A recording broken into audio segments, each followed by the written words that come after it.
आज आपण बनवलेले आहेत गाजर आणि बीट शिमला मिरची वापरून कटलेट। तर अगदी 10 ते 15 मिनिटात हे कटलेट तयार होतात। चला तर मग रेसिपीला सुरुवात करूया। इथे आपण 2 गाजर घेतले होते, त्याची साल काढून बारीक खिसणीने खिसून घेतलेत। बीटची सुद्धा साल काढून बीट सुद्धा आपण इथे बारीक खिसणीने खिसून घेतले। शिमला मिरची बारीक चिरून घेतली आणि इथे एक मीडियम आकाराचा कांदा सुद्धा चिरून घेतला। अर्धी वाटी पोहे घेतलेत भिजवून। आता याच्यामध्ये आपण मसाले घालून घेणार आहोत। अर्धा चमचा हळद घातली, चवीपुरतं लाल तिखट घातले, चवीपुरतं मीठ घालायचं। याच्यात हिरवी मिरची सुद्धा बारीक कट करून घालू शकता। अर्धा चमचा आलं लसूण पेस्ट घेतली, अर्धा चमचा चाट मसाला घालायचा, अर्धा चमचा धने जिरे पूड घालायची आणि अर्धा चमचा गरम मसाला सुद्धा घालायचा। अर्ध्या लिंबाचा रस सुद्धा घातलाय।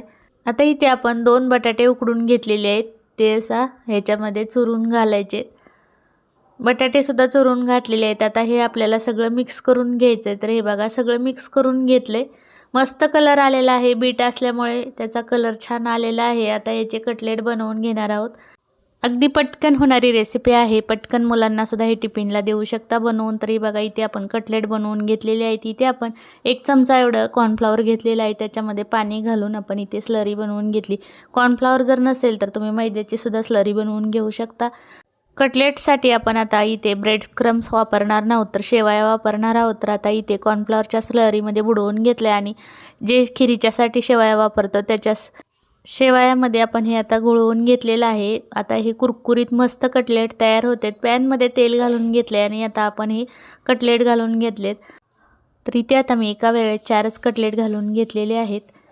तर आता आपण हे दुसऱ्या साईडने सुद्धा पलटून घेणार आहोत। तर हे बघा मस्त कलर आलेला आहे आणि मस्त कुरकुरीत असे कटलेट तयार होतात। आता हे सगळे कटलेट आपण पलटी करून घेतलेत। बघा मस्त कटलेट तयार झालेत, अगदी कुरकुरीत असे। व्हिडिओ जर आवडला असेल तर एक लाईक करा, शेअर करा, कमेंट करा। अमेझिंग फॉर एव्हरीथिंग या चॅनलला सबस्क्राईब करा।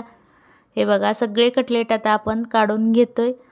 हे कटलेट तुम्ही सॉससोबत किंवा हिरवी चटणी याच्यासोबत मस्त लागतात। तर हे बघा मस्त गरमागरम असे कटलेट तयार आहेत।